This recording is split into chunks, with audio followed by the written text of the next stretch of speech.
they know that Jesus rose from the dead. Well, how do they know? They have no evidence. They're standing on a platform and preaching as if these are facts, as if it's historical. And they can present you with no evidence but their Bible saying, well, the Bible says so, therefore it must be true. But where is their evidence? Where is their proof that this is scientific or historical? They have none. The reason they believe this is because they happen to be born in a Christian country and they happen to be only exposed to these ideas. And it's not true though, some people are converting it. It's not like some people woke up one day and decided like to be Muslim or be Christian. Sometimes people think about it for a long time. It's true, yes, some people do, that's true, some people do, but they're still constricted by only being exposed to Islam or Christianity or religions or points of view which happen to predominate in the Western world. I mean, what about the religions of the ancient Mayans or the ancient Greeks or the Romans or the Egyptians? Yes, why have they died out? Simply because there's no one left to speak for them anymore. But there's no reason to believe that Christianity or Islam or Buddhism or Hinduism has any more credence than these other religions which have happened to have died out. So the reason why people are preaching this is because this is all they've known throughout their whole life. And they believe this is the standard of truth by which everyone else has to live by. And they claim special rights, they claim special privileges, which they have no right to do. You know, they claim that I am a Christian, therefore you must respect my opinion or that you must respect my Bible. But why? Every idea should be open to challenge. Individuals have rights, but religions and ideas and philosophies and ideologies do not. They should all be open to scrutiny, and it should never ever be ring-fenced from criticism, and it should always be open to challenge, no matter how offensive and how crude that challenge is. Everyone has the right to challenge these ideas, and no one should be called a bigot or a racist or any of these terms which are used to shut down debate. But often they're not. You challenge them, they come here and they preach, and you present a challenge and they get emotional. Sometimes they get violent. But why? If their idea is so noble, if it's the ultimate truth, why are they so afraid of challenge? Why are they afraid of criticism and having an intellectual debate? And the reason is because they are insecure in their own beliefs.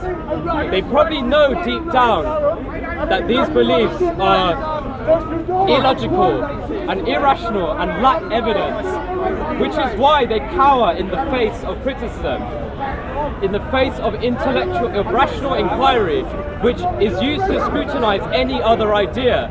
But for some reason, religion has obtained such a privileged position where any criticism is deemed as bigotry or a social taboo to challenge the ideas which are in these books. But no other idea is above challenge.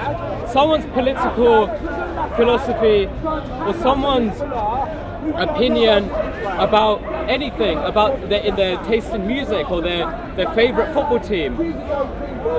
These ideas get challenged every day, but no one is called a bigot or a racist, or no one is labeled as being intolerant just by posing a challenge. But for some reason, religion, you criticize religion and they say you're inciting hate, or you draw an offensive cartoon and people are up in arms. They're calling for deaths of cartoonists or for novelists or for intellectuals. Why is this the case? Why has religion acquired such a privileged position, an unmerited privileged position in my opinion? And why should it be above criticism? Why should we not be able to offend? Why should we not be able to challenge these ideas, some of which are noble ideas for sure, but there are some which are abhorrent. I mean, if you were reading the if a parliamentary bill was passed saying that thieves should have their hands cut off, or people who commit adultery should be stoned, or people who are gay should be stoned to death, there would be outrage. There would be outrage if this was enshrined in national law. But because it's in the Bible or the Quran, for some reason it's okay. No, that's more than enough. Defend what people believe. But what if what they believe is contravening of normal standards of human rights which we have developed over centuries? Why are these ideas? Why are these accepted? We would not accept these ideas if it was written down in any other authoritative text. If it was written in the American Constitution or the British Bill of Rights that someone should be killed for changing their religion or changing their football team or deciding to believe in something else, and someone said, well, this person should be put to death, no one would accept that. That sounds ludicrous. But why is it when religion claims that this should be the case? Why is it so normalized? And why are there countries in the world which still implement these laws? And we, the British government are doing business with these countries, are selling arms to these countries. Why is this allowed to happen? Because people are afraid to speak out. Because there's a taboo has been created where religion has been given a specialist privileged position which says these ideas, well, they're people's beliefs and you mustn't offend people's beliefs. But this is really ludicrous because if someone says something which you think should be contested, you have the right to challenge them. You're not intolerant for doing so. You're simply trying to work out a way in which we can have certain rights we should all subscribe to. We should all have total freedom of speech no matter who it offends. No one has the right not to be offended. If you are offended by someone, you have the right to offend them. You have the right to challenge them. You have the right to criticize them. But what you cannot do is use the law to say that this person is committing hate crime and you imprison them. That's what you call totalitarianism. That is the cornerstone of a totalitarian state, of a big brother state which wants to clamp down on free speech. Of course, nobody's even suggesting we do that here. Though. It's not like I'm sorry, but nobody here is saying like we should do all these things. Right? No, well, people come to Speaker's Corner because they accept that freedom of speech is a valuable right, which is why we're all here today. But I'm saying outside this sphere, there's a lot of people who want to censor the media.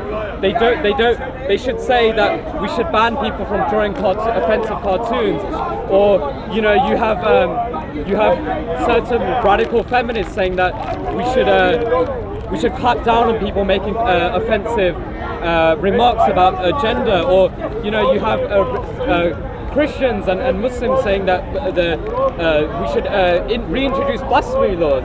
We should imprison people for drawing an offensive cartoon or from criticizing our prophets. So of course, yes, everyone here clearly seems like they accept what I'm saying, as in that we should have complete freedom of speech. But in the outside world, there's people lobbying governments to introduce hate crime laws and to introduce blasphemy laws, to imprison people and to shut down debate and shut down criticism of their own ideas. So this is happening on a wide scale, and the reason they're being allowed to do this is because no one is challenging them.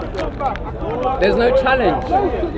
We need to, those of us who embody free speech and believe in individual liberty, you may disagree with everything I have said, but I accept any challenge you put across to me, and I will not try to stop you from speaking or say that the police should intervene simply because you offend my beliefs. I am not so insecure in my own beliefs that I would try to use the law to stop you from speaking or to imprison you or to censor you. You can start, I don't mind. No, you go. It's such an archaic and weak argument to use against someone, to say that I am offended and therefore your rights to speech should be taken away. It's the most absurd idea we have still going today. And there isn't enough people speaking out against this. People, to an extent, people are afraid. People are afraid to draw cartoons of the Prophet Muhammad or to criticize. Sorry, I'm sorry, can I just ask you? Yes. When you talk about total freedom of speech, does that also include what the government says? Yes, of course. It does. Yeah. So in this country, would it be possible for me to deny the Holocaust? The thing is, No. technically, Is yes. it possible? Yes, yeah, it is possible for you to do Technically, when you say technically, what do you mean? Well, because in certain countries, Holocaust denial is illegal. Why? Well, because people are, for example, in Germany, they believe they need to be more sensitive to No, anti-Semitism. respectfully, there'll be a reason for why they would ban it. Yes. What do you think potentially, if we take the context of total freedom of speech, freedom to offend, etc., as you said, okay, why would a government potentially ban something like denying the Holocaust? Well, I think banning Holocaust denial is wrong, because Holocaust denial is obviously absurd. I mean, to deny... No. Why do you think? Because obviously for a society to work effectively, you are going to have to live by certain rules. Yes. It is a given. Yeah, that's okay? a given, yeah. If that is the case, and for example, extending on what you said, if the government decides to ban something, would you agree with it? The potential is yes or no. If I don't agree with it, can I break the law? Yes, I can. Yes. But if I break the law and everybody else decides to do that, you are going to have chaos in society. Am I correct in my thinking? No, I disagree with you, because if you believe that a certain law should be challenged, you shouldn't blindly obey. You will note I didn't say blindly. I said if I break the law. Yes. In other words, it has already been passed into law. Yes. And once it has been passed, it is a duty for society to obey the law. Is that not correct? I mean, to an extent, but the problem with something like Holocaust denial is that you're not... No, that was just an example. Okay, fine, but let's take that example, because I think it's a good example to use. Something like Holocaust denial is, you can challenge a Holocaust denier. You can present him with evidence as to why the Holocaust... No, respectfully, sorry, you're missing the point. If the government has banned it, you can't even raise it, because the potential is that you will get arrested. Yeah? Okay. The question I'm asking is, if a government bans something, like for example in the United Kingdom, okay, can anyone openly support a terrorist group? Well, it's a yes or a no here. The thing about supporting a terrorist group is it could be seen to be inciting some sort of... Right, sorry, when you... Sorry. Group. Because like, if you've got it depends, doesn't it? Yes, I agree with you. Government and its army, and you classify that as legitimate, then it's not a terrorist group. And everybody supports it. But the moment you say that the army and the government are actually a terrorist group, then all of us should not support it. Well, actually, I would tend to agree, but I'm just going on the point that the brother made when he started his discussion, that you should have total freedom of speech. The question I'm asking here is that if the government implements a certain requirement among society, the freedom of speech that he's talking about now is going to have to become selective, from my angle here. Because that doesn't contradict what you're saying, though. Sorry? It doesn't contradict what you're saying. Well, if I can finish, perhaps we can carry on. I agree with you. Yeah? You see, the point here is this. If the government implements it, I can disagree or agree with what the government says. But once the law has passed, for example, and I want you to consider this on a personal level, would you be prepared to support a terrorist group in the guise of freedom of speech? Yes or no? Well, you're asking me if I would support... Yeah, on a personal level. Well, no, of course because you did say, I believe, so I'm asking you. No, of course I wouldn't, but I would defend someone's right to do so. As long as they're not... Sorry, can I just follow that? You wouldn't do it, but you defend the right of somebody to... So, if the government has made it illegal, how do you defend my right to do that? Well, the point about government is they should be open... Sorry. The point about government is that the government should also be open to challenge. So if a government is passing a certain law, we're free as citizens or opposing parties to then challenge that law. Excellent. So just because some government, sorry? I agree. Yeah, I agree. Yeah, exactly. I agree So my point is that if a government is banning something like Holocaust denial, I have the right to challenge that law. Yes. Without necessarily breaking that law. Agreed. But the question here is this, and I agree with your line of reasoning. You see, the problem is this, that for any government to arrive, apart from martial law or anything under executive orders, for any government to arrive at banning something, it would go through a process. Yes. Okay? Now, the very people that were elected on behalf of everybody will be making the decision. It isn't going to be a referendum every time, is it? Yeah? So we are going to be totally reliant on the decision that they make. Yeah. We might not agree with it. The question then therefore turns on its head here, and I would ask you, are you really suggesting total freedom of speech within the law? It doesn't necessarily have to be within the law, because you might think the law is unreasonable. But you won't break it. I won't break it, but the reason I won't break it is fear of imprisonment. Oh, so sorry. But that's, hang on. That's different from claiming that we ought to have the freedom.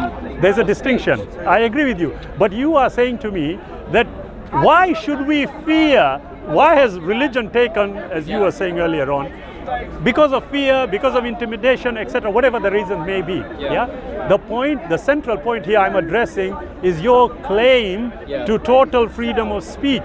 You see, if I start breaking it down, yes, brother, we will find that there are many areas where you thought you had total freedom of speech, but for one reason or another, you will not. So, as an example, if I were to take this approach, please tell me if I'm wrong. Here is a respected gentleman who is definitely older than me. And I approach him. I approach him, and I start with a. Before I ask the question, I start effing and blinding at him. Do you think that's right? Yeah, but we're all no, hang on. No, is it right? I'm just asking. I want you to follow my train of thought. No, it's not right in the sense that, what's the point doing that? I'm so glad you said that. And you are agreeing with me when I said there are certain things where once you look at them in depth, you will realize, well, actually, I did say total freedom of speech, but there are ways of actually addressing certain things, and I agree with you. Nothing should be free from criticism. But does it necessarily require offense first before discussion? No, of course not. It doesn't. I agree with you. I'm saying sometimes people are offended by the smallest intellectual challenge, and someone might not be intending to offend, but what they say, it could still be taken as offense. Yes, it can. You are absolutely right. That person intending to be offensive. I agree, but I do know one thing, that if I was, for example, speaking to this handsome gentleman here, yes, and I may have detected, or he tells me, look, you are offending me. I definitely, as an individual, I would say genuinely, I'm so sorry if I have. My intention was not that. Or I can say, hey, listen, it's freedom of speech. I don't even care what you think. Which one do you think is better? The first one. Why? Because you're trying to reason with them. So do I really need to even adopt the offensive stance? No. I never saying freedom of speech are limits. You're saying the limit to freedom of speech. I'm so glad you made that point. So what we are effectively saying, and I agree with you, brother, what we are effectively saying is, look, you must have freedom to discuss any subject matter. But can we do it in an environment where it is conducive for the benefit of the parties concerned? Do you agree? Yes, of course. I would totally agree with you. However, one of the things that I do see, and as you rightly pointed out here, when we are talking about collectively religion, yes, it is being given the works right now, yes? Why should it have a privileged position? I agree with you. Why should anybody have a privileged position? Look, we are sane, reasonable human beings. We should be able to discuss matters. You can come to me and tell me, you know what, I don't agree with anything you say. I will not have a problem. I will say, okay, let's go through it. Let's see what it is. And likewise, if you told me something and I think, what is he on about? I'm able to discuss it. The central question, though, I do need answering here is, as you rightly pointed out, there is no such thing as an absolute right to freedom of speech. Well, I disagree with you. I think that there is. Because, you see, the thing is, like, just because you have an absolute right, that doesn't mean there are people can still abuse that right to incite violence, which I think then goes beyond speech. So if you're inciting violence against someone, you're then causing physical harm, which is where I think the line should be drawn. I agree, but you see, you know that line that you talk about, that is the issue of contention here. Because I would suggest to you, you are absolutely right, and I agree with you. Any individual who uses language which may consider, or rather would look as though it is inciting towards an act which would clearly be against the law or against another human being, needs to be seriously considered. I agree with you. However, the question is this: if I say that X is doing the right thing, okay, and he may be implicated in killings, murders, etc., would I be permitted to support an individual like that if his particular organization has been proscribed? You have the right to proclaim support, but then as long as you do so without inciting violence yourself or adhering to... But here is the problem. You know, in law there is an issue of causation. Yeah? So if I'm supporting this particular individual, okay, and this individual belongs to an organization that is proscribed, what would happen to me? You'll be stopped from doing so. Now, if I were to, I agree with you, but if I were to say, look, I think you are unfair and I should have the freedom to support him, what will the law say? Well, yes, I mean the law would ban you from doing so. Not always. Like, for example, I could say I'm a Nazi. And if you say you're if you say you're a Nazi, for example, then the law aren't necessarily going to stop you from being a Nazi or saying I'm a Nazi. They might watch you. Okay. They might spy on you, but they're not going to stop you from doing it. But then as soon as it looks like you're going to do something to commit harm, that's when the law steps in. Now, I agree with you, but you see, what we are actually in effect agreeing to is that freedom of speech is a vital aspect of human interaction, but it should not be abused. The question, if I can just finish, the question therefore arises is, what criteria are we going to use to determine whether the line has been overstepped? English philosopher John Stuart Mill defined freedom of speech as being able to say anything you want as long as it doesn't take away any rights from anyone else. And I think that's a good summation of how we should embody. Did he include the law in it? Sorry? Did he include the law and what the law has to say? He said rights. Rights are enshrined in law. In law, exactly. So it is legal. Yes, it is legal. So it has nothing to do with what our opinions are. What do you mean it's got nothing to do with Well, in terms of freedom of speech, if what he said, what Mill said, is to be accepted, he did say about rights, and I would humbly submit that rights are enshrined in law. Yes, Yeah? If that is the case, then we have got to accept that if we talk about freedom of speech, absolute or otherwise, unless and until it is enshrined in law, we are merely opinionators. Yes, but also there's also a debate to be had about what rights are legitimate for people to have. I can agree with that. But that again has to be with a reference to law. No, but it's not just about law, it's also about... So for example, like I was talking about criticizing religion. Now, technically speaking, criticizing someone's religion is not against the law. No. However, it is a social taboo to an extent. And that has also got to be challenged. So just because it's legal, that doesn't necessarily mean it's accepted by wider society. No, I agree with you. There's no problem. But when you talk about a taboo subject, okay, it isn't something about freedom of speech. It isn't. If you raise the issue, it will be discussed. There are many people in life where you will come across an individual who will be more than willing to have a conversation with you, and you'll come across an individual, the moment you mention something sensitive, they will leave or they will not entertain you. The question is, if I am allowed to support a proscribed organization, I know, as you rightly pointed out, there is a potential for me to be arrested. Why? Because there is a connection made between that proscribed organization and you. The fear is that you may have the same kind of thoughts as the proscribed organization may have had. So my view here is that there is freedom of speech, but freedom of speech in totality has to be within the law. The question is, when you say, as you rightly pointed out earlier on, where legal systems conflict, because you touched on that, about the support, and potentially I think you're talking about Saudi Arabia, where you have got legal systems competing with each other. Do you not think that unless and until you have actually studied the legal systems, then only can you suggest that why are we still allowing X to happen? Well, I mean, the thing is, you're sort of implying that we should automatically accept the status quo of the legal system as it is. No, I'm not. What I am saying, no, what I am should do so within the law. But what if you want to challenge certain laws which are in place? I agree. Like I said earlier on, challenging the law is not an issue. The issue here, sorry, the issue here is where there are competing legal systems. That's what I said.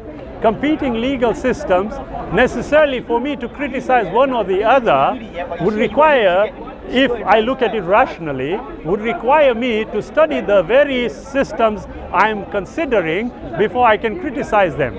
Or else we fall into the danger of taking on what other people are thinking without having realized what they are thinking, and we just flow with it.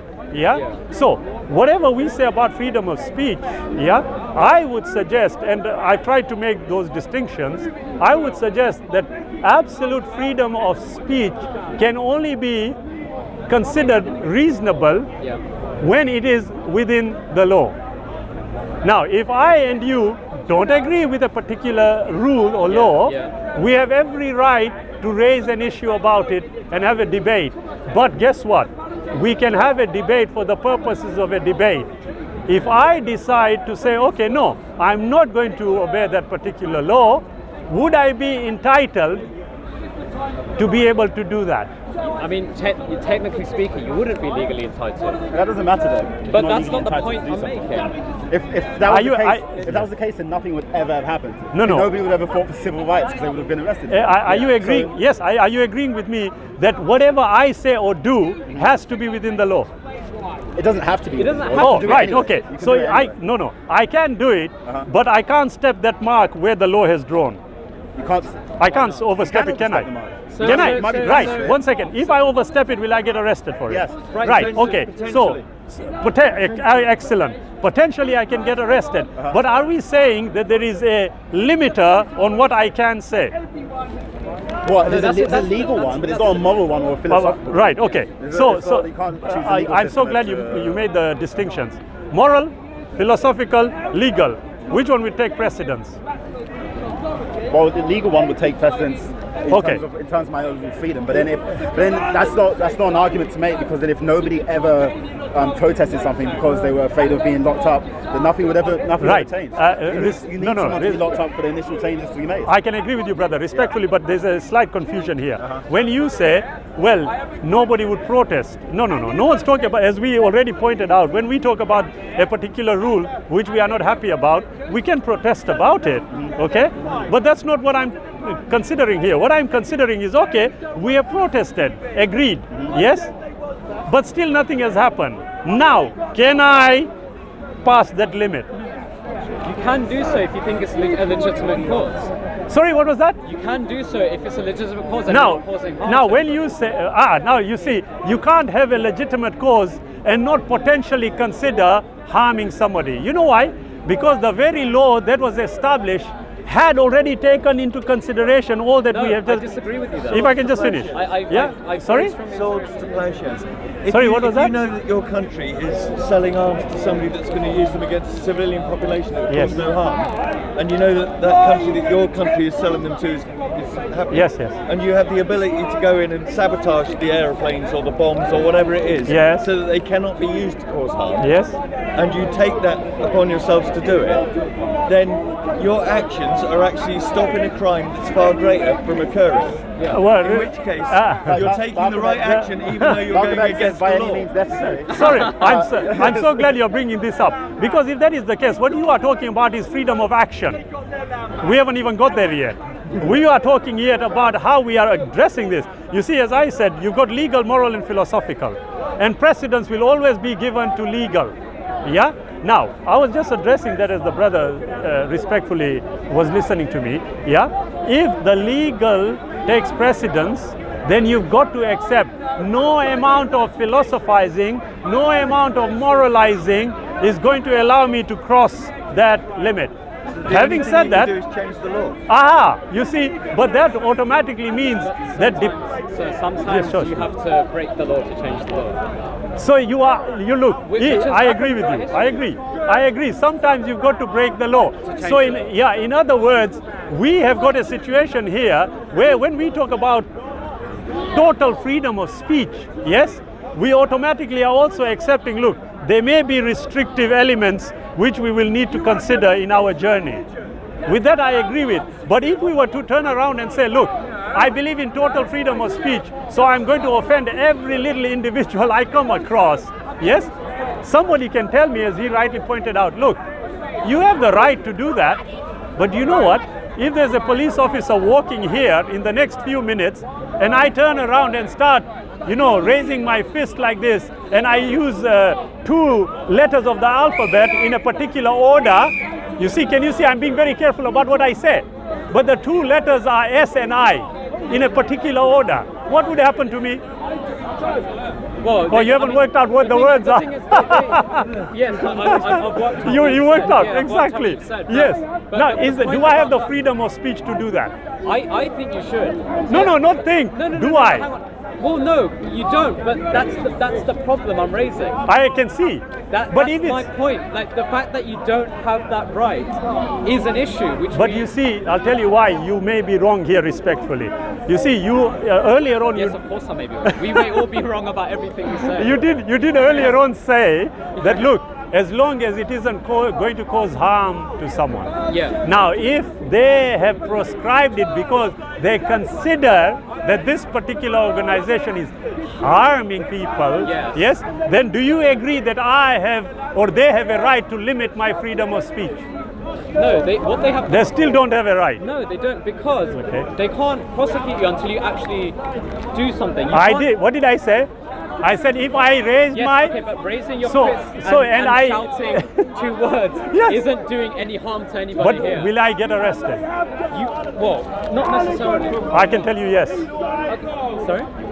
I can. Trust me. Someone has to feel trust me. Based on that belief, feel that they're going to be caused harm by your actions. Until then, you can't be prosecuted. Do it. Try. Yeah. You believe in total freedom of speech. You do it. Well, no, I'm not going to do it because I don't just going on the point the brother made, and rightfully, look, if it's on a personal level, yes, unless somebody was offended, yes, but where there is something that has been totally proscribed, okay, you can potentially be arrested. Maybe when the evidence is put forward, they may consider, okay, you know what, it was in the spirit of let you off. The point is, I would be limited in what I am permitted to say. So, legal, moral and philosophical, we've got to accept that total freedom of speech is only reasonably understood when it is within the law. I totally agree with you, as you said, we should have a right, whatever that is, yes, to be able to discuss matters, agree and disagree with issues, okay?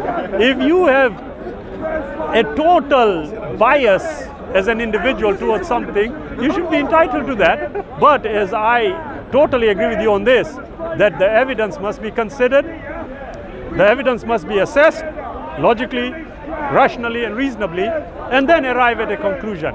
That I agree with. But as far as the total freedom of speech is concerned, in my experience, apart from what I'm saying, is very clear that unless it is within the law, you really do not have freedom of speech total. Yeah, I agree. That's why I'm challenging that idea. I'm saying how things ought to be, not how things are. Right, but now let me ask you this. Yeah. What is the most important cause you think we should fight for right now?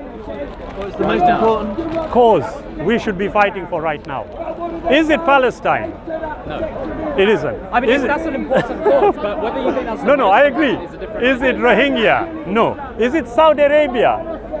Is it the United States of America. I think it's extremely arbitrary to say what causes. Absolutely, I agree. But what do you think? What do you think it would be? I mean, I need to be more informed about these issues before I form an opinion. I'm so glad you said that. Had you said anything, no, I totally agree with you. And the thing is, these aren't mutually exclusive. Just because you're focusing on one, it doesn't mean you can't obviously. deal with another. Absolutely. My friend, I'm Shabir, you are? Fazal. Yeah, that's it. Apologies if I've said anything untoward. It wasn't intended. It was in the spirit of discussion. It was excellent. Sorry, you were going to say, but... Just one last thing. You said Holocaust denial, which I was interested by. Do you believe that Holocaust denial should be illegal? You know, my issue, and I will be honest with you, the word belief I'm very uncomfortable with. I stay away from it. Okay, fine. Okay. I stay away from it. What I would say, honestly, what I would say is, if I were to consider something, yes, I should be permitted to look at the evidence before I make my decision. So when you say, do you think? No. Okay. I personally think it should be addressed. Okay, but what kind of evidence would you need to form an opinion? I mean, in general. I'll tell you, in general, if somebody has made a claim that an X amount of people were killed, okay, I will want to have a look at that period in terms of the evidence and assess whether the claim that has been made has any validity. That's what I would do. Once I have looked at all that, then I would come to a reasonable conclusion. Okay, no. But my point is, do you think places like in Germany and France where Holocaust denial is illegal, do you think that's a legitimate law? Do you think they're right to have that law enshrined? No, I would have a serious problem with that. Okay, I agree. I agree with you. I agree. Anything. It's different where you have got some idea which is potentially going to lead to violence, then that needs to be looked at very, very seriously, and if the possibility arose, proscribing it. So what do you think of nationhood? Sorry? What do you think of nationhood? Nationhood? It seems to be an idealism or an ideology that leads to a lot of violence. Yeah, I agree with you. You know what? If I had an opportunity, I would make an announcement. Can you just remove all the borders from every land? Get rid of all the lines. Get rid of all the names. Get rid of everything. Yeah. Let's see what happens. Then we'll get shot. Well, that's high treason, you know. Unfortunately, it is. It is high treason. The moment, that's what would happen. I'll get shot. Okay, guys. Pleasure meeting you. Nice talking to you. A pleasure meeting you, High sir. treason's against the law. Excellent. Keep it up. It's a legal thing with high treason. What can I say? Look after yourself, guys. Okay.